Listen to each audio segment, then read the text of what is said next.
prior to the meeting starting, and he seemed like a really nice man that didn't seem to be too stuffy or too bureaucratic or any lawyer-ish kind of guy. And so I forwarded this idea to him. I said, did you hear about General Custer grouped all his men together during the battle? And he said, listen, guys, he said, I have some good and some bad news. He said, the bad news is, he said, I think we're all going to die. I think we're going to be wiped out completely. I don't think there's going to be any survivors. And they said, well, what could possibly be the good news in that? And he said, well, at least we're not going to have to go home through Nebraska. So he I think enjoyed that. I'm not really sure. I'm going to read a bit about Mr. Domina and then welcome him to the stage. David Domina is virtually unparalleled for his diverse and extensive trial experience. Mr. Domina is one of a handful of American lawyers to have won jury verdicts for more than $1 billion. He has also successfully defended criminal capital cases. Few lawyers have either experience, virtually none have had both. Mr. Domina's extensive trial experience includes complex litigation in national, regional, and local proceedings. He has tried complex civil and criminal cases, including class action, homicide, product liability, wrongful death, and serious injury, and a wide variety of complex commercial cases. Mr. Domina's appearances have taken him to courts across America. He has appeared in court in 43 of the 50 states and has tried over 340 cases to verdict. His total experience includes more than 1,000 suits. Mr. Domina was interviewed in a magazine recently called Attorney at Law, and the name of the article was A Lawyer's Lawyer. And so with that, I'm going to welcome Mr. David Domina to the podium.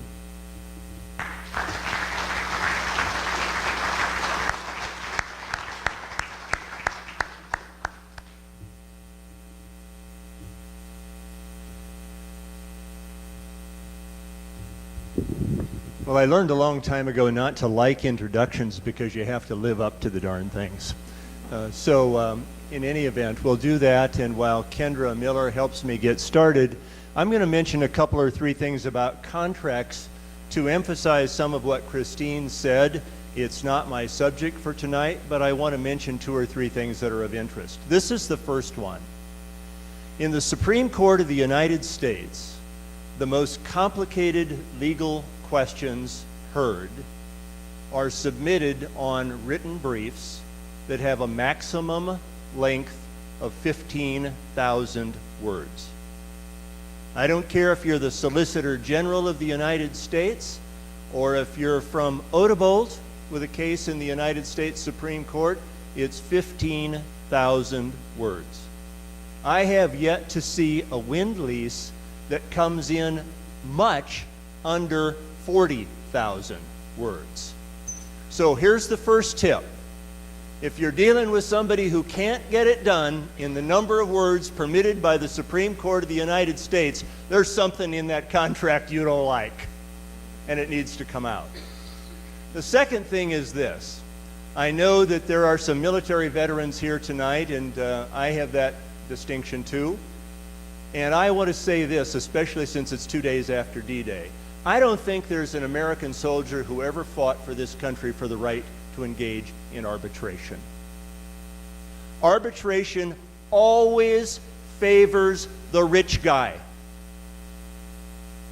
Arbitration always favors the rich guy. Now, why is that true? You know, people don't like courts. I get it. People don't understand or like the law. They don't like being in a balancing act between different interests and being on the short end of that, and sometimes not even being on the long end of it. I get that.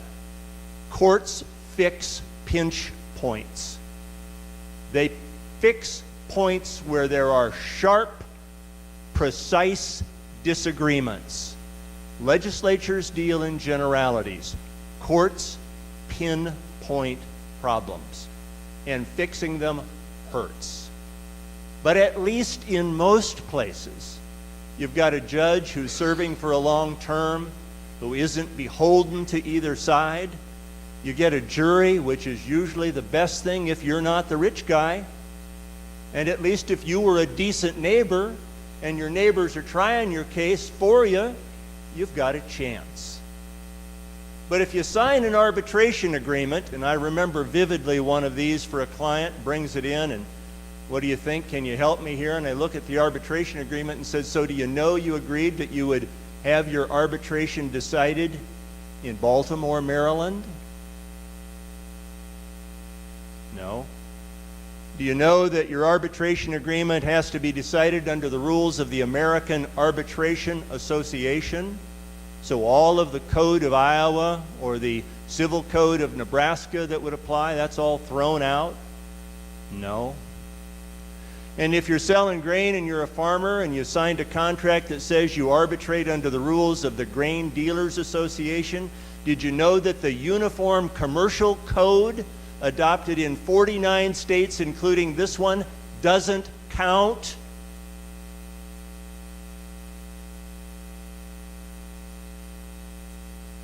Now let's talk about wind zoning and other things, because those are my topic.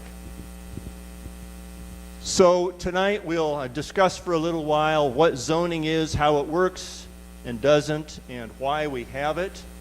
We'll talk about some alternatives to zoning, some of the special issues in Ida County, and then we'll talk a little bit more about nuisance law. And if I can run my Flickr device correctly, we'll move to another slide. So let's start here. What is zoning? Everybody has some idea now. It says what you can and can't do on your land, right? That's basically the deal. Its purposes limit overbuilding, stabilize neighborhoods, and segregate incompatible uses. And in just a second, we'll look for just a second at the history of zoning so you can see some of that. There are different types of zoning. And by that I mean there are different philosophies that drive zoning. One of those philosophies is to separate incompatible uses where one of them might be a nuisance to the other user. I think in the case of wind and wind turbines, that's the primary concern. Are they nuisances that are so disquieting to a neighbor that they're just simply incompatible? There's also fiscal zoning or financial zoning. That's not too uncommon.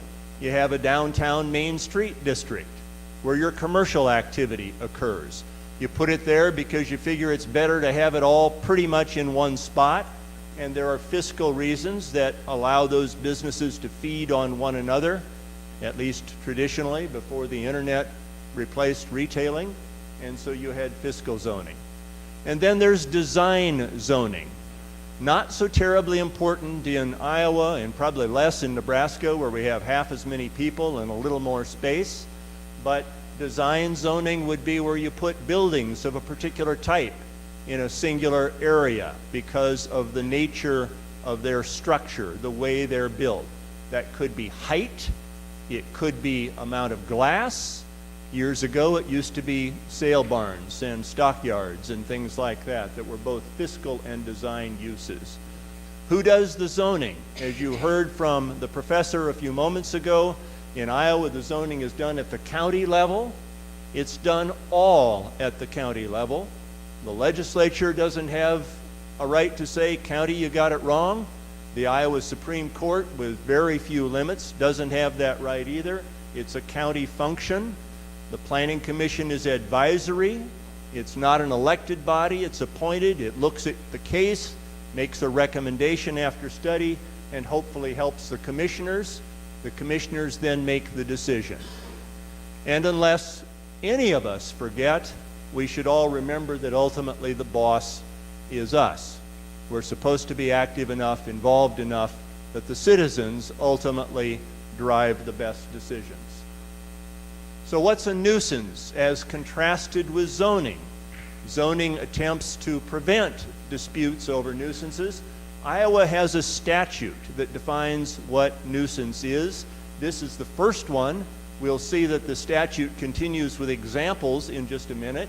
And it is whatever is injurious to health, indecent, or unreasonably offensive. Now that can range from swine facilities, over which you've had much nuisance litigation, to houses of ill repute, all of which could be the kinds of things that could qualify as nuisances. And they can be offensive to the senses. We're going to see that there's a qualification for what that means in a minute, or an obstruction to the free use of property so as to essentially interfere unreasonably, we'll talk about that word in a little bit, with a comfortable enjoyment of life or property. Those things are nuisances. I said we'd look briefly at the history of zoning. It's always worthwhile to know where we came from, at least I think so, and I hope that's true here. Our first zoning laws in the United States and essentially in the world are only 101 years old. They started in 1916 in New York City, and they were because the upper end merchants didn't like the garment workers spreading out through all of Manhattan, so they isolated them to what became the garment district. That was really because they were poor people. They were uneducated. They had poor places to live, and having them tramping around their shops wasn't good for business. In San Francisco, just a few years later, zoning laws were enacted, and the target there was laundries owned by Chinese owners.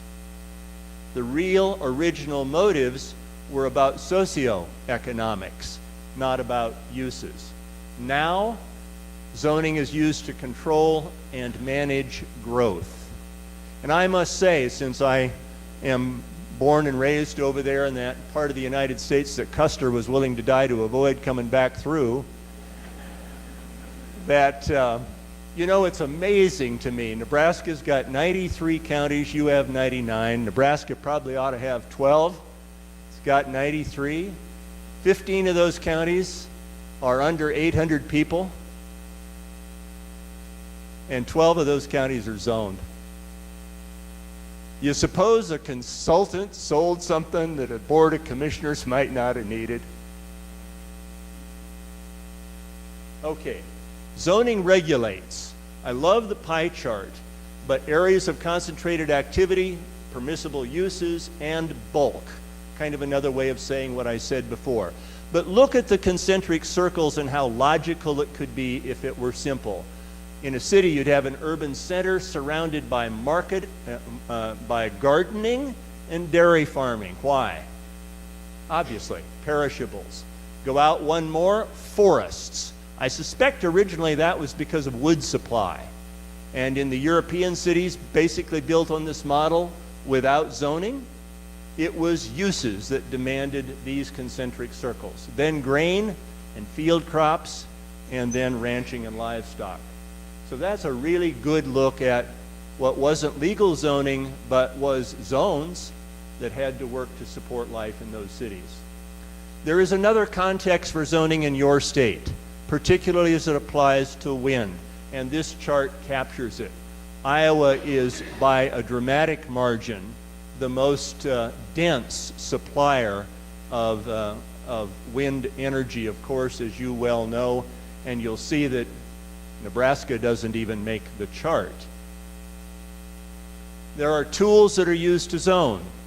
They're probably familiar to you. The first and foremost one is a comprehensive plan. It's probably the most neglected zoning tool, at least in this part of the United States, because it really does say or require that the commissioners, and only effectively with the input of a lot of people, say to themselves, we're going to take a look today to develop a comprehensive plan at how we want the jurisdiction that we govern to look in X number of years down the road. So the entire objective of the comprehensive plan is to define today what the community is to look like for the next generation. The comprehensive plan is a guide to all future decisions. The theory of zoning is that you deviate from that guide only for good reasons. And those good reasons are use-based reasons, community service-based reasons, not momentary tax relief. Capital improvement planning is a part of it, of course, and then zoning itself, and then variances from zoning through special use permits, or in some places they're just called variances. Of course, you have a zoning ordinance, and it's not very old. And your zoning ordinance requires several steps, one of which is a notification that zoning is about to take place in an area where there's an application to rezone. There's a permit process required, a review and approval process at the staff level, and then at the politically elected decision-making level. The same is true of discontinuance and abandonment of uses if it's going to result in a change in zoning. And of course, there are penalties for violations. No law is any good unless there's some consequence associated with it. Your setback requirements as they apply to wind turbines at present, briefly reviewed: 1 mile from any residential district. That means a district zoned as residential, like Holstein. 1/2 mile from a recreational district. 1.1 times the height of the tower to the tip from the property line to the tower, and 1/4 mile from an occupied dwelling, with a proviso, sort of a relief valve for the commissioners, and a smart one, that these minimums can be lengthened and made greater circumstantially if there's a reason to do it. So it is theoretically, at least, not an automatic under the current ordinance that the commissioners are stuck with those if you could make a compelling case for a difference in a situation. So why do we need all of this? Well, there are conflicting views, and this pretty well catches what those conflicting views are. On the one hand, you've got the guy who's out promoting the sale of leases or good neighbor agreements, who says, oh, these are the greatest things since sliced bread. And on the other hand, you've got a person who has been affected by them, who very much believes that the quality of their life and maybe even the quality of their health has dramatically changed, and wants it not to get any worse. It would be possible to change your setback requirements without repealing your zoning ordinance. The commissioners have the authority to do this. I'm not here tonight to make an argument for what they should or should not do, but it would be possible, certainly, to work on any of those items that I put in red, or frankly the first one as well, but I haven't heard any controversy about it, to increase the distance from a recreational district, increase the distance between a property line and the base so it's not measured by the height of the tower but in some other way, and to increase the distance from a presently occupied dwelling. There would be nothing illegal about that. That is, to use a word that I use in a constructive way here, that's a political decision. And by that I mean in the most positive way. That's for your elected commissioners to make a thoughtful, intelligent, articulate policy decision about, which is what political is supposed to mean. Let's hope we get back to it. Zoning to prevent nuisance. Well, nuisance claims, we're going to talk about how they unfold in court, what's required to be proven in a little bit. Before we get to that, let me say that zoning can help prevent nuisance lawsuits. They can help with the pinch points between landowners and users. The areas that are available for use can be defined and set aside. There's a lot of talk about that right now with pipelines because of the controversy about those. Should states have pipeline corridors so that you just can't put them willy-nilly all over the state? We have a case right now in Nebraska that we're working on involving a pretty widely publicized pipeline The pipeline company's got one that goes all the way through the state. Any Nebraska or Iowa farmer with a brain in his head who wanted to put in another one would twin the existing right-of-way instead of cutting the field apart. But this pipeline company proposes to cut the state apart with a different route. We could have a corridor. Might make sense. You can change and require setbacks. You can experiment with them. One of the arguments that could be made, I'm not suggesting it should be made, but could be made to your Board of Commissioners if you wanted to make it, would be we have some windmills in the county and we've had these problems with them, 1, 2, 3, and 4, and we've experimented. And now we've concluded that we think the setback should be different because we've had a bad experience. That's a whole lot better argument than calling names. It's a whole lot better argument than shouting out evils and saying, don't you dare. It's actually logical, if in fact it applies. Spot zoning can occur. If you're talking about something that isn't like a pipeline that has to run all the way through, and you have a geography in your political subdivision that lends itself to a use, you can confine the use to that area. The ordinance can do that. It can say this particular kind of use is permissible in this county or this city only in this area, and set out the legal description. Or in the alternative, if there's nothing done to try to solve it, then neighbors can fight, and more neighbors tend to fight. There are all kinds of concerns about turbines. I'm not going to try to catalog them. They range from their massive size and questions which I heard within 3 minutes of arriving tonight about whether the existing popular style and structure of turbines is going to be persistent, or they're going to look like dinosaurs in 5 or 7 years. I don't know the answer to that. Professor had some interesting thoughts about it. That's an issue. And so what goes into that instrument that is proposed to you is especially important. But certainly their size is a concern. It's a concern because of the amount of heat and energy they generate that could cause fires. It's a concern about the impact of the shadow they cast, the flickers they cast across that shadow for a great distance, driven principally, indeed probably entirely, by their size. And it's a concern about other things like how far they can throw a snowball.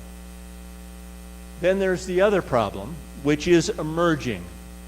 And I'm going to show you something about this problem in a minute, but there are now physicians who, right, wrong, good or bad, with good science or not, I'm not here to advocate about that, do call something they see clinically wind turbine syndrome.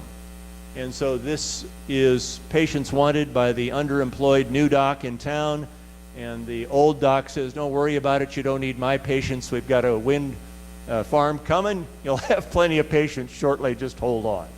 So those are a couple of different points of view. Wind turbine syndrome, I wondered as I prepared to talk to you tonight, is there a diagnostic code for wind turbine syndrome? Everybody here knows what a diagnostic code is, right? Come on, let's see. You know, if you don't have a diagnostic code, you're not going to get your insurance company or Medicare to pay the bill, right? If your doctor can't describe well enough what the dickens is wrong with you, he's not going to get paid because he doesn't have a diagnosis. He hasn't performed a procedure. Well, R5383 in the International Code of Diagnoses is now used to describe wind turbine syndrome. Not only that, but basically anything that has this complex of symptoms. And you can see that that could be a very broad array of things, but nausea, vertigo, blurred vision and unsteadiness, difficulty in reading, remembering, and thinking spatially, that could be lots of things, but it now, when I checked, also covers what a doctor has been calling wind turbine syndrome. In order to prove that there has been a medical consequence associated with anything, certainly with wind turbines, but with anything that you might be interested in trying to prove, you need evidence. It isn't enough to bellyache. You actually have to have proof. I pause to tell you a story. I was fairly young in my practice when a couple of twin brothers who farmed out at Bassett in the sand called me one day and said, you know, we planted these 7 new pivots, not very old, all to 5 different hybrids. And we planted them so we had either 20 or 24 rows, half-mile long, of one number, then another number, then another number. And we've got this one number that on 5 of our circles broke off 93 or 94% and everything else stood up. Think we've got a case. And I said, well, maybe. We talked a little bit and I said, well, what's your brother's story? I had one of them on the line and he said, oh, he's out disking. And I said, where's he disking? Well, he's disking that stuff that fell down up. And I said, get off the phone, get out to the field and stop him. Gather up some evidence. Don't disc it under. And we did, and they actually got their money. But it was one of my better episodes practicing law.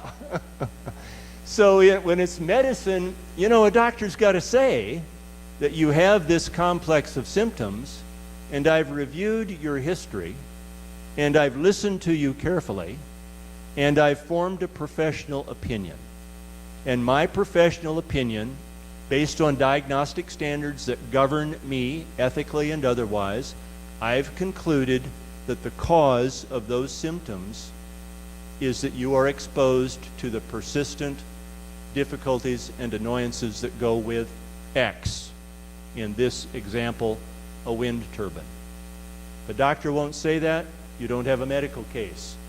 If you have anxiety and depression, which are pretty darn serious illnesses, in a lot of people, the same kind of medical evidence is required.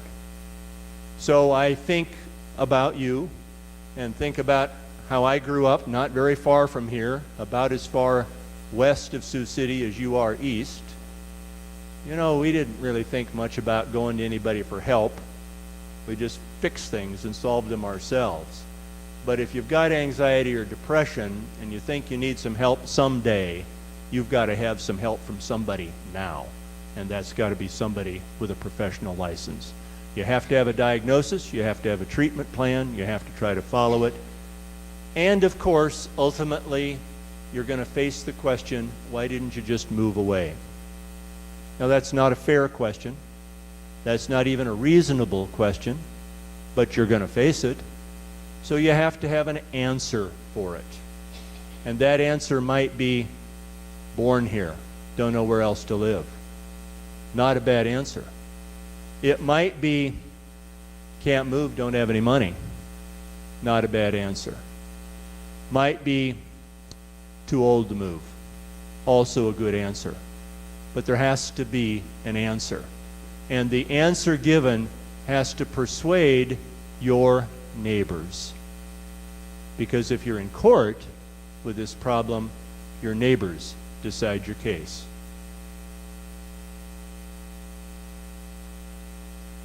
Evidence is usually physical, not always. That means you can usually measure it, count it, touch it, feel it. Noise has to be measured. Better by a third party. Don't go to Walgreens and buy some device and think that's good enough. The same with shadow flickers. How many of them do you really have? For how much of the year? You know, I know that in your county some of the wind turbines haven't been in for a year. My own thought about people who are really upset about that is you're going to seem a lot more reasonable to your jury if you give them a year, you collect some data, and then if you really can't stand this and you really need a court solution, file the case after 1 year. Don't get excited and sign up with the first person who comes along and promises you the moon. Think about it. Written communications with a wind company. You know, that wind company spent a whole lot of money on some bunch of lawyers someplace to write that lease or that good neighbor agreement. And so your opportunity when you're dealing with them is to make a documented history of what troubles you. And if you choose to communicate with that wind company Here's the first and foremost thing. Make your communication sound thoughtful. Best way to do that? Eliminate adjectives. How many of you here can say, I remember pretty well right now exactly what an adjective is from when I was in grade school? All right.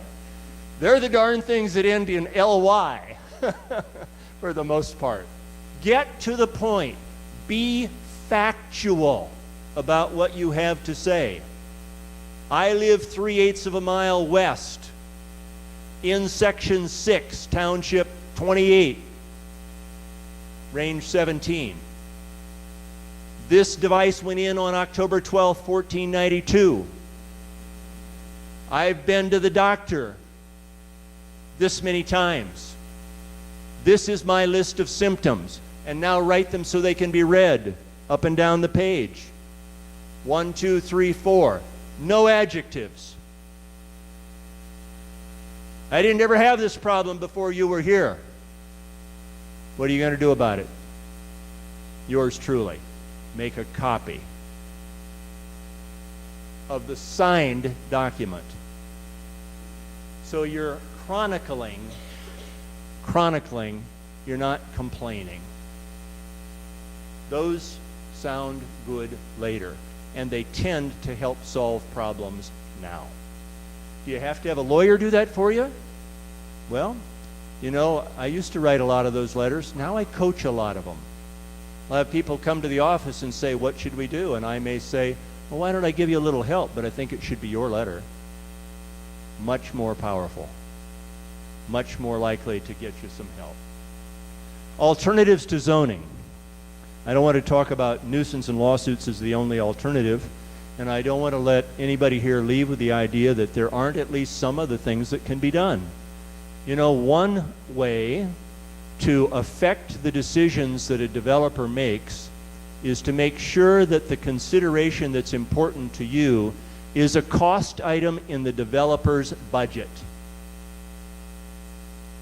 If you wanted to build a residential subdivision in Sioux City, and you wanted the approval of the city council before you ever got on the council's agenda, you would have, as the developer, signed or agreed upon rezoning to sign a subdivision development agreement. That subdivision development agreement would have required things like this. I, the developer, will pay for all of the cost of the roads, and I'll gift the land to Sioux City. I, the developer, will put in the sewer system, and I will gift the sewer to Sioux City. I, the developer, will put in the water mains, and I will gift the water mains to Sioux City, and I'll build the street, and I'll build the sewer, and I'll build the water mains, also they strictly comply with your municipal code, Sioux City. Because if you don't do that, the Sioux City Council is not going to rezone your property and agree that it will pay for the streets or the sewer line in your new subdivision. It's going to require the developer pay for those things, include them in the cost of the lots, and farm that price out with the cost of those lots. What's my point? My point is those are all cost items that go into the answer to this question. Should I, as the developer, develop this subdivision, yes or no? I have been moderated by the need to make my subdivision match the next one and work for the city of Sioux City. And if I haven't done that, I'm not going to get approved. Now, how does that apply to other uses? Well, let's stay with wind. There are certainly things that could, not arguing about should, I'm trying to excite thought here, that's all, could be placed in an ordinance in a county that would make some of the requirements uniform for wind developers. Like, for example, you can't cut a field up by going into it more than X number of feet. That alone would probably limit some uses, but it would also preserve the utility of some farmland. There's a pretty good chance that in 100 years, there are going to be people farming in Ida County, Iowa. Pretty good chance. Anybody here disagree with that? Do you think the chances are identical to the probability of farming in Ida County in 100 years, that there will be people generating electricity with wind turbines on parcels of land like those devoted to that purpose today? I would think the statistical probability, if you could do statistics on it, would be that it's much more likely that farming is an enduring use, measured by a single century. And lest any of us forget how short a time a century is, remember that it was 101 years ago that our largest city got the first zoning ordinance known to the human race. Okay, that would be one way. You could do that with permits. You could do it with use restrictions. You could do it in several ways, and the imagination is invited. You can do it with lease payment minimums. Now, I've been doing work for the landowners over in Nebraska who are concerned about this pipeline dissecting their pivots and running between their well and their house. And as I did that work, I got interested in, well, how are royalties established? This pipeline company wants to take an easement. The wind companies pay, at least, I'll give them credit, they pay some rent on an annual basis. The pipeline company makes a one-time payment up front for an easement, not much. Well, what I discovered by looking at history is this. In the states in the United States where fossil fuels are a predominant part of the natural resource use, both coal and gas and oil, virtually every legislature of virtually every significant fossil fuel producing state has passed a statute which requires that the minimum royalty payable to the property owner is 1/8 of the annual gross production. 12.5% minimum. And they did it because their own people were having their oxes gored by signing complicated contracts that they weren't reading and didn't understand and didn't know were inadequate until it was too late. Another thing that happened at that same time in history, in your state, in my state, in almost all of the states that were organized, and all of them were, but not by much, in the Louisiana Territory by 1916, we all created state railway commissions. Called them different things. Now we may call them public utility commissions or public service commissions. You know why we did that in every state? To get the politics out of the railroads taking land from the property owners on unfair terms. So we put them in the hands of bodies that were elected on a different basis, almost in every state a nonpartisan basis, and served different terms. We've been through these problems as a people. There are things that we can learn. Development contracts, I mentioned that a little bit ago, like subdivision agreements. Your county could, again, I'm not arguing that it should, it could adopt a model subdivision agreement and say, wind company, you've got to use our contract. The states of Indiana and Ohio and Pennsylvania, at least, their attorneys general have issued model county ordinances that use those terms. And you can find those model contracts by Googling Indiana model wind contract or ordinance. Illinois, Ohio, Pennsylvania. See what they did. Take a look. Most of them are an attempt to accommodate the concerns of ordinary citizens and wind developers. It's an attempt to get a marriage. And like Sioux City's subdivision agreements, it commands some things that an individual citizen cannot get in negotiations. I'm going to tell one other brief story on this point. I got interested in the Trans-Canada Keystone Pipeline because the first pipeline passes within about 2 miles of a farm I own in Cedar County, Nebraska, that my brother farms and has for years. Didn't affect us, but we knew it went through.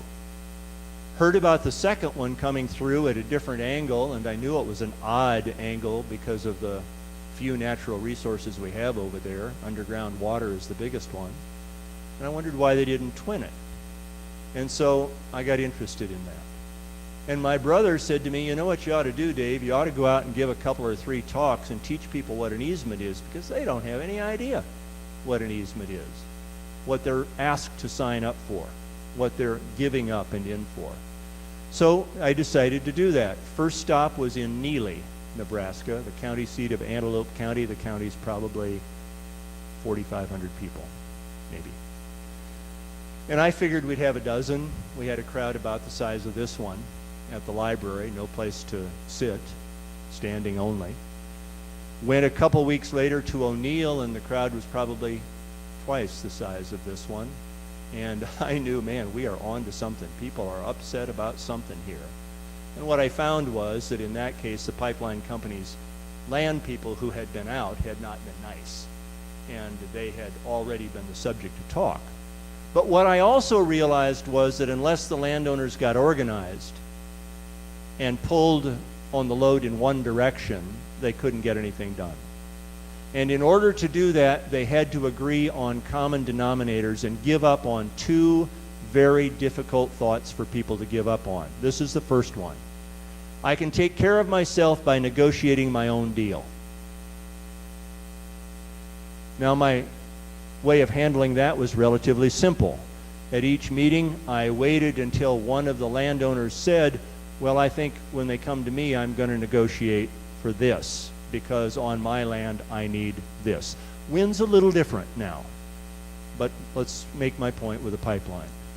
And I finally had to just politely but firmly say, Joe, it's a 1,700-mile long pipeline. They can't twist it and turn it every half mile or do something special to accommodate you. They can't do it. They can't build it that way. And for the most part, you know, the wind energy stuff has to be built on a set of plans and specs. And there can't be lots of deviations for special circumstances. There might be some placement issues a little bit here or there. But you've got to be realistic about that. So you've got to get organized. The second thing I realized, which was the bigger thing to have my audience learn, was that the only thing they were paying attention to when people came around was price. How much? Now there's a tough argument for a lawyer to overcome. How do I get people to start to read from the back end of this ugly contract and not look at the price on the first page? How do I do that? Well, you can throw rocks at me in just a minute, and you can call me a chauvinist, which I hope I'm not, but here's what I finally said to my mostly male audience. I said, fellas, I can see in your eyes you're looking at price. You're thinking about the wrong thing. You're looking at the wrong thing. You're doing exactly what you would do if some scantily clad, buxom gal came waltzing through here right now. You'd be thinking about the wrong thing, and you'd be looking at the wrong thing. Until you know what you're selling, don't you pay any attention to price. They got organized. They probably can't stop that pipeline, but they're going to try once more, and in the course of trying it, they've driven the price of those easements over there up by maybe 10 or 15 fold.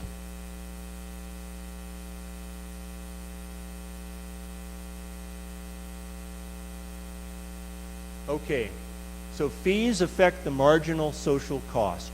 That's what we're talking about here. If you're going to put them in, they have some benefits. We all know there is an end someday to fossil fuels.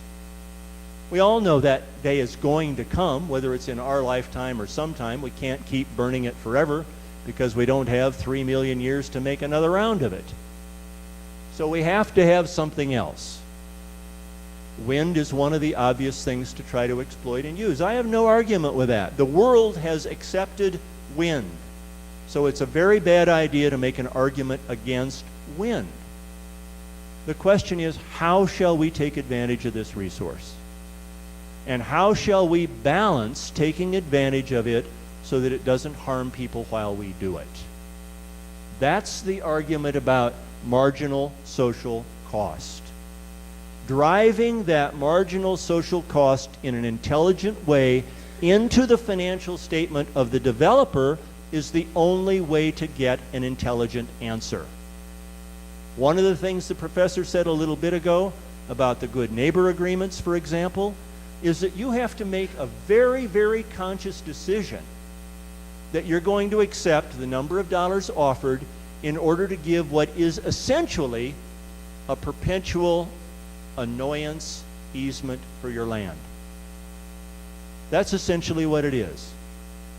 Because the document you signed is probably going to get filed at the courthouse, probably going to get indexed against your land, probably going to run with a title to that land. So it's going to be there for your buyer and your buyer's buyer. And you have to decide today, what is that worth? And when the buyer says, well, this is all I can pay you, you never find out whether that's true until you say, that's not enough. And if a lot of people say that's not enough, you have market power. One person says it, you might get bypassed. Fees by your supervisors can help the county, help you all. It's one way to do it. Force the developer to decide. Do I pay the fee and build the project, or is the fee too high and I won't? They should be making a hard decision too. Why should they get a 30% return and you get 3%?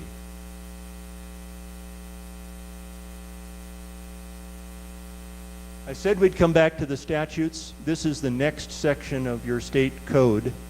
It says these are nuisances: the erecting, continuing, or using any building or other place for the exercise of any trade, employment, or manufacture, which by occasioning noxious inhalations or other annoyances becomes injurious and dangerous to health, comfort, or property of individuals or of the public. That statute predates wind. It predates pipelines. It, I believe, predates the interstate highway system. It translates into this: neighbors ought to be decent to neighbors. And if you're going to do something that needs to be done and you can make a profit at it and you annoy your neighbors so much that that annoyance is unreasonable, then the law has a way of inserting a cost in your financial statement. And that cost is what the law will make you pay your neighbor because the neighbor is forced to bear the annoyance. That's what a nuisance case is. When the cost is so low or the annoyance is so high that a jury of your peers thinks, well, they didn't get it fixed any other way. Now we've got this pinch point. Now we're here. Now we've got to decide this case for this person. Ultimately, that's the question. Is it a good way to make decisions? Well, it's the last resort way. So all the others we've talked about before are better. The test when this is in court is a person of ordinary sensibilities. I don't know why the drafters of the Restatement of Torts, which is a body upon which a lot of state law is, a body of suggested law upon which a lot of state laws are based, use the word sensibilities instead of sensitivities. Courts tend to use them synonymously, but that's what they said. Nuisance litigation. There's the traditional kind, which you know about very well here, often historically recent history involving swine operations, and there's this new kind. which will break some ice. I hope it doesn't have to happen in Ida County. I might have worn out my device. One more thing about nuisances, then I'm finished, and that is there are two kinds of remedies. You can go to court to get an injunction. If the activity is offensive and you say if they just wouldn't run it after 7 o'clock at night, you might get the judge to say you can't run it after 7 o'clock at night or before 5 o'clock in the morning. You might get that to happen. Most of the time, that is a satisfactory outcome for the owner of the activity. Give them certainty, and that's okay. They may not prefer the injunction, but if the use is valuable, they can usually work with the injunction, and the person who went to court to get it may find that isn't really what I wanted. What I've come to observe and learn over the years is that the better remedy, and the remedy that's more likely to change things, is not to sue for an injunction, a case decided by the judge alone, but to sue for money. After all, the activity that is offensive is almost always engaged in for the purpose of profit. Nothing wrong with that. So a threat to profit is a greater threat than to the hours of operation. I've seen that theme play out over and over and over in lots of different uses. I don't have any reason to think it doesn't apply to this industry too. Sorry to have taken so much of your evening. I hope that you enjoyed a little bit of it. Questions? Yes.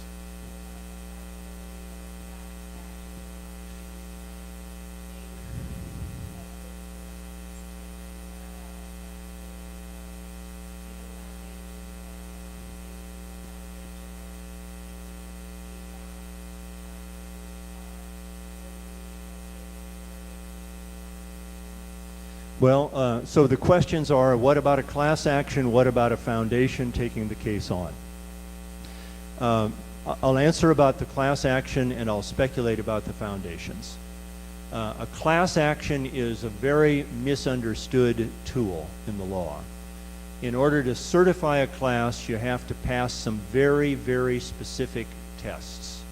And those very specific tests were really designed for cases involving subjects like mistakes in your billing rate on your electrical bill or your water bill, where the computer has made a glitch and everybody is affected at least in a formula on the same basis. That's what they were originally designed for.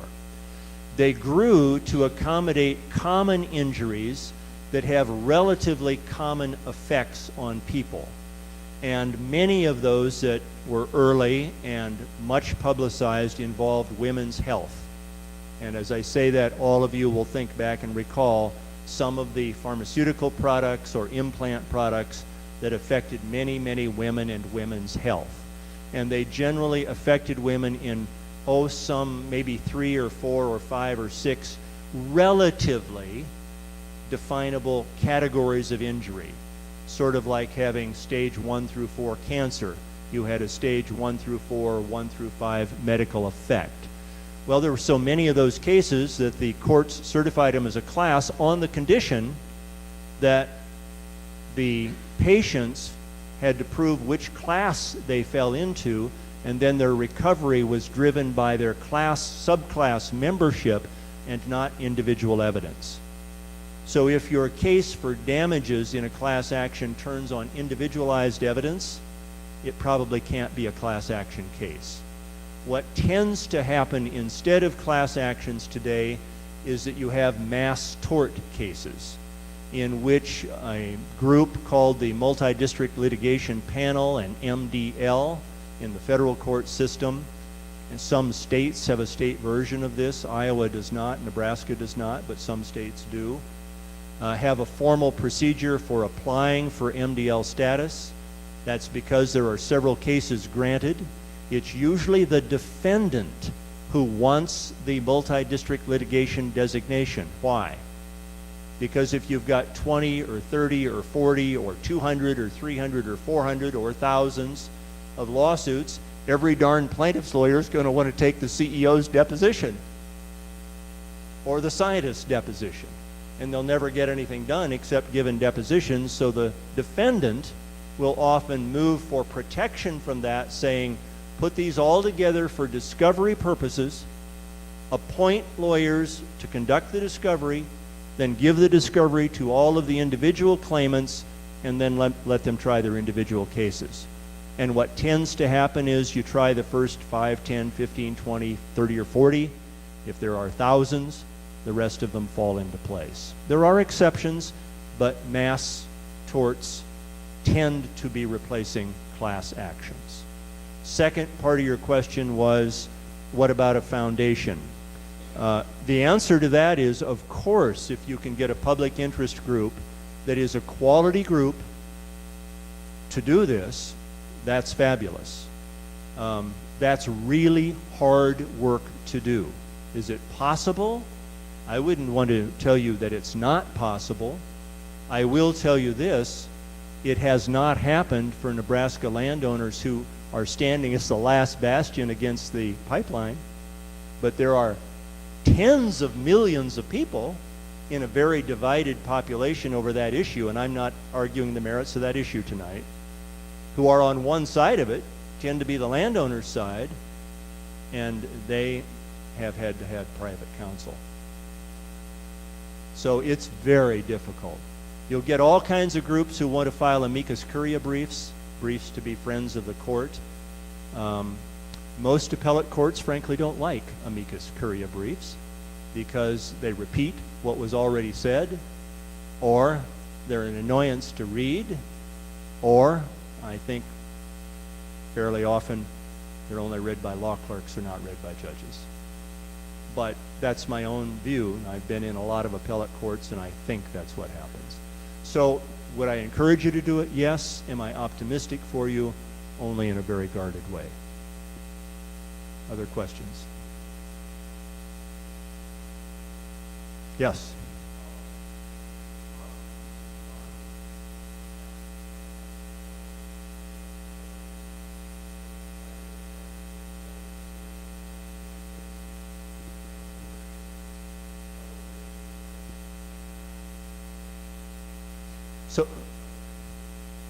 So the question is, what about requiring a bond to cover the cost of, I like to think of it like a surgery, explanting the thing, and making sure that there is somebody solvent to do that. Well, I think that's just really good policy. In a lot of major cities in the United States, you cannot get a building permit today unless you file with your application a deconstruction permit that describes what the protocol is for taking the building down. Think about how important that would be if you were the city council in New York City or San Francisco. So in 70 years or 90 years or 160 years, the Empire State Building comes down, what would the value be of a set of plans that tells you where the bolts are? Pretty valuable, right? So we're out here on the prairie, and we don't tend to think about the cost of taking it out very much. But there will be one. And here's what can so easily and very predictably happen. Why are they operated? Profit. What's the profit to be made upon removing them? Zero. How do you build the cost of removing them into a determination of your annual profit? You don't do it with depreciation, really, because that becomes a non-cash item on your financial statement that aids your cash flow and protects you from tax. So you have to have a sinking fund that covers the cost of taking them out. One of the very obvious things about pipelines, less obvious but nonetheless fairly obvious about wind turbines or anything else, is that if it's foreign to the soil and you put it in the soil, someday it's got to come out. Now in the 1920s, 30s, 40s, 50s, how many filling stations were built with underground storage tanks? How many were built with the slightest idea that someday there would be a law that required you take them out and clean it up? Who in this room is smart enough to know what the law is going to be in 42 years, 52 years? Got to protect that now. One of the easiest things from my point of view for a public policy maker, including a member of a county board, would be, gosh, I can't leave it to the people of Ida County who are here 50 years after I'm gone to clean up after you. You've got to put the money aside now, bit by bit, year by year on these terms. Because if we say, well, you're a big company, you'll have lots of money, look really closely at the ownership. I'll bet you're going to find out that virtually every owner of every project has a name that ends in these three letters. let's say it in unison. LLC. What does that mean? Well, that's what I used to think. It used to think it meant limited liability company. I now kind of think it means legal license to cheat.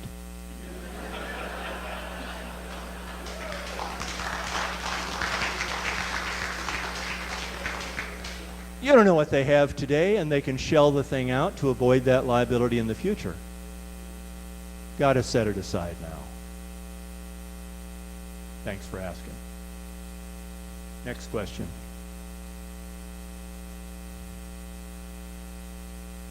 Yes, ma'am, or sir? Yeah. Oh, hi, Dean. I do now.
Well, okay, so the question, to boil it to a nutshell, is there a private property right to use my land the way I want? Well, the answer to that is a categorical, unequivocal, unconditional, positive, non-debatable no. That hasn't been true since we came up with a system of recording the ownership of title to real estate. One of the reasons we came up with a system of recording titles and having ownership is so you would know what you owned and I would know what you owned, and you would know what I own and I would know what I own, and you could keep me from abusing my land and harming you. Why else did we need title? That's why we have it. Again, history is a guide. The law is about pinch points. It's about making people be reasonable when they won't be reasonable otherwise.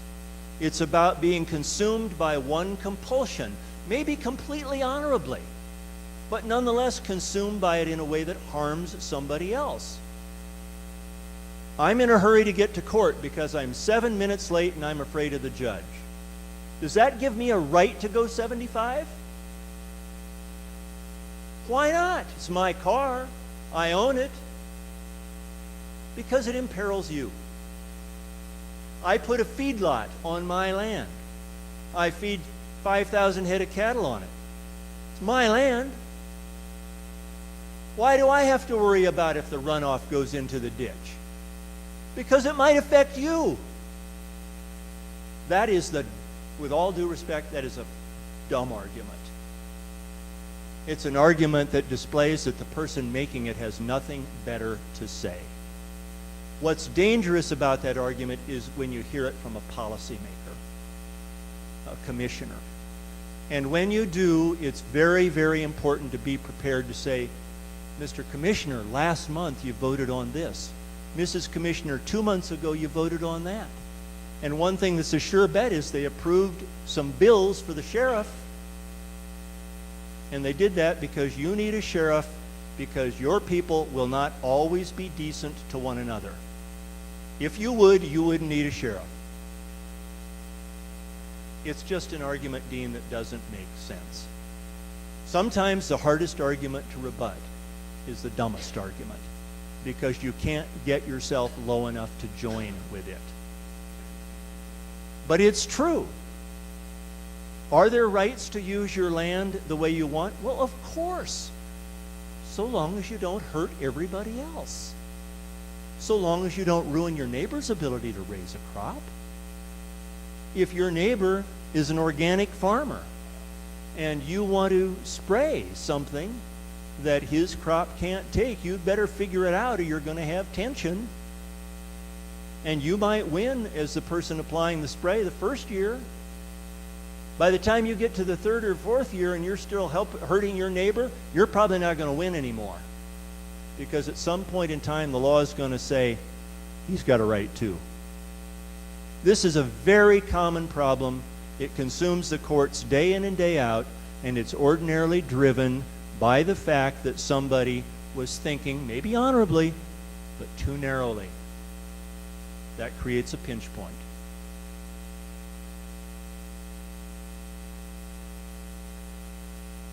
I was harsh about that answer, wasn't I?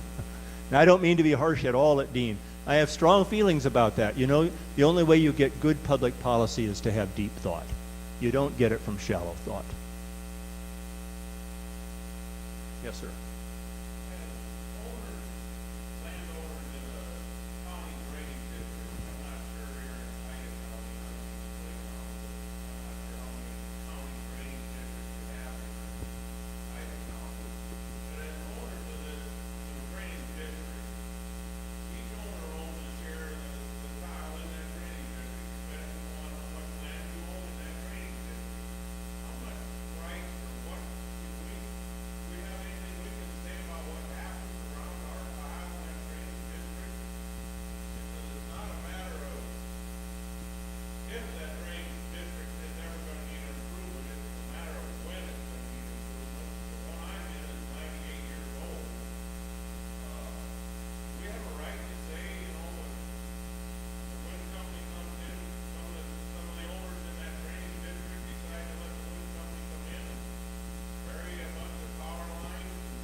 So you've all got the question, which essentially is, can the drainage district intervene and to do something to help here?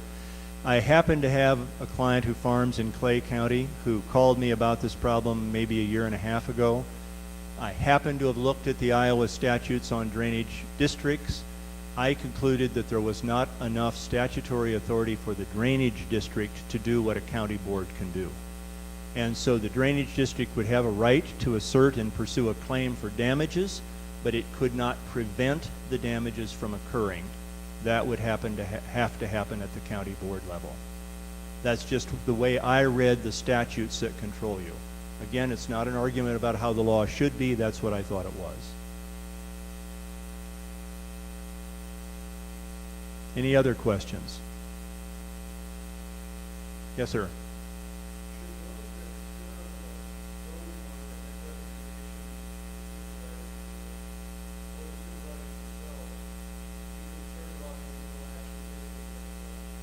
I think the answer to that is no, unless you're taking bribes. And I don't mean to suggest by any means that anybody is, but if you commit an intentional wrongful act like that, you can expect some liability, both criminal and civil. But beyond that, and I say this to everybody in the room. Now listen, there are strong feelings about these issues. There are legitimate policy arguments on both sides.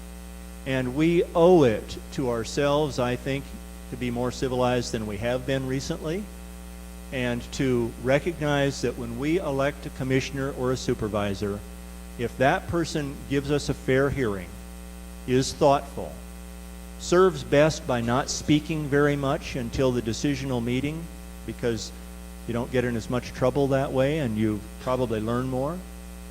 That's a good public servant, and even if you disagree with the vote, you've got to respect that vote. And the legal system does. So no, I don't think there is any liability in terms of a financial loss. Could you be sued as a board member so the county has to defend you or the state has to defend you over a challenge to the decision and overturning it and making you to do it again? Yeah, maybe, but not for something that exposes you to loss. And I can't tell you how many times I've said to people who wanted to sue what I've just said, no, absolutely not. Well, so-and-so told me they'd sue, and I generally do not respond to that by saying, well, then go see so-and-so. I generally say, go see a third or a fourth lawyer and get another opinion. Don't choose between 1 and 2 and group me with him at he said yes and I said no, because you're going to get a lot more no's than yeses.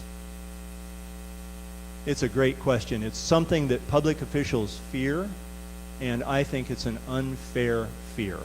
It's an unfair fear for big companies to play, which they do, and it's only fair that lawyers who care about things and who want to help, let them know, that's not going to happen to you. It's just not going to happen to you. And then when their fear is, well, what if it does? About all you can say is, well, then I'll be by your side. And you owe that to your elected officials.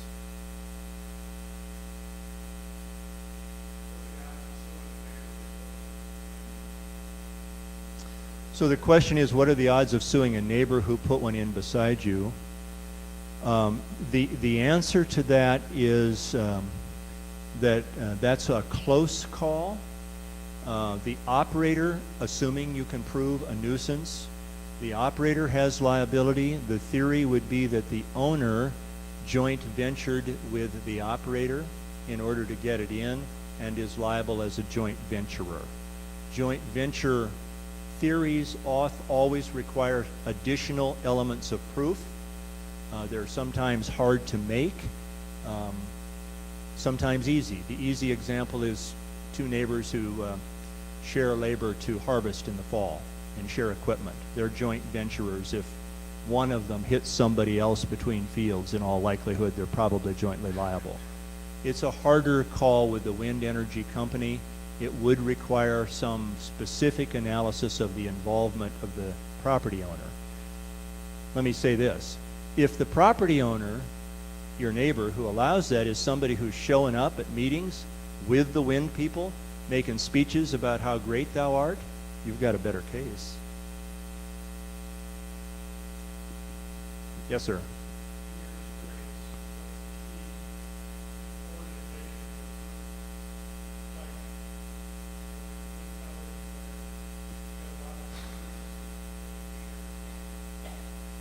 So the question is, what is the key ingredient to organizing a group?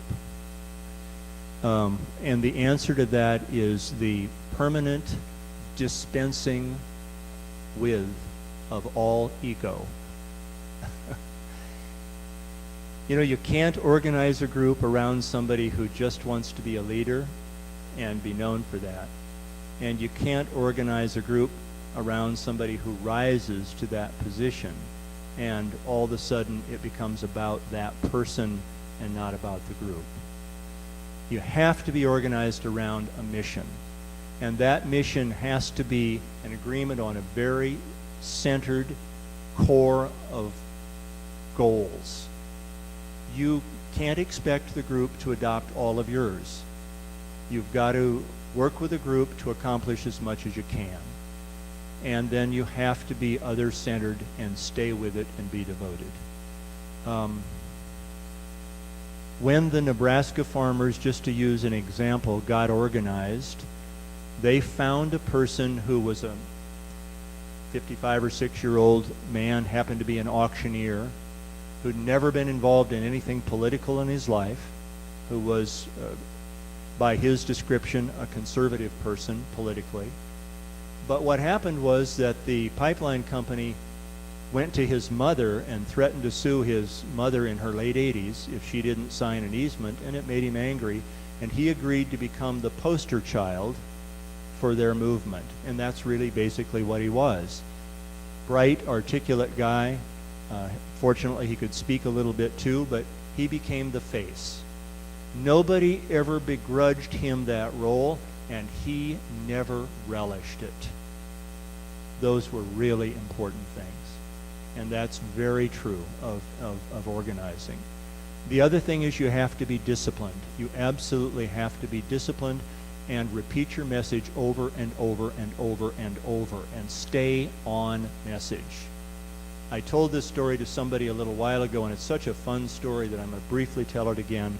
A few years ago, the raisin farmers, who are almost all within 75 miles of Fresno, California, had a legal problem, and somehow they heard of me, and I got a call that said, would you come out and help us out, or at least listen to us and see if we've got something? And I thought to myself, where am I going to get a master's degree in raisins? Of course I'm going to go. So I went out and met them, and a great group of guys, a lot like you, I'm sure. But during the course of the evening, and maybe it was afterwards, having a Coke, one of them said, say, the Secretary of Agriculture is going to be in Fresno next week, and he's from Nebraska. It was Mike Johans at the time. Do you know him? Well, he's my age. It's a small state. He's a lawyer. I'd tried jury cases against Mike, argued in the state Supreme Court against Mike. I knew him. Okay, yeah, I know him. Well, what could we say to him to get him on our side? And I thought about it just a few seconds, and again, I had one of those moments when I probably did okay for advice. I said, how many of you guys can show up? Well, they thought maybe 30. How many will be there? Well, they thought maybe a couple, 300. And I said, well, afterwards, when everybody goes up to shake his hand, you guys get in line to shake his hand, but space yourselves out. Every 4 or 5 people. And when you go up to the secretary, say to him, it's nice to meet you, Mr. Secretary. Say, by the way, I've got a lawyer from Nebraska, and you're from Nebraska. Do you happen to know, and mention my name? Not that I'm any big deal, but we knew each other. By the time he gets to the 5th person who mentions my name, he's going to be thinking, what the hell's Domina doing out here? That worked. He got interested in the problem, and he helped them fix what they needed without ever speaking to me or asking me a thing about it. And they never told him what their problem was. It was a greeting and a repetition of something that made him curious.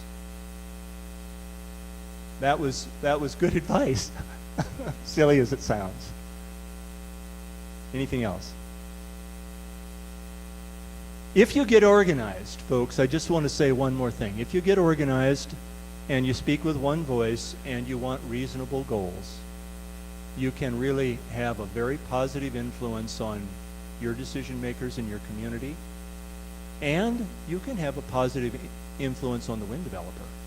If they really want to do the project and it really makes sense, they're going to moderate what they're asking for to get it in on terms that are more attractive to you, even if less to them, because you're going to force them to go back to their projections about money and ask the question, if we have to pay more for the leases, if we're not going to get as many leases, do we want to be in Ida County?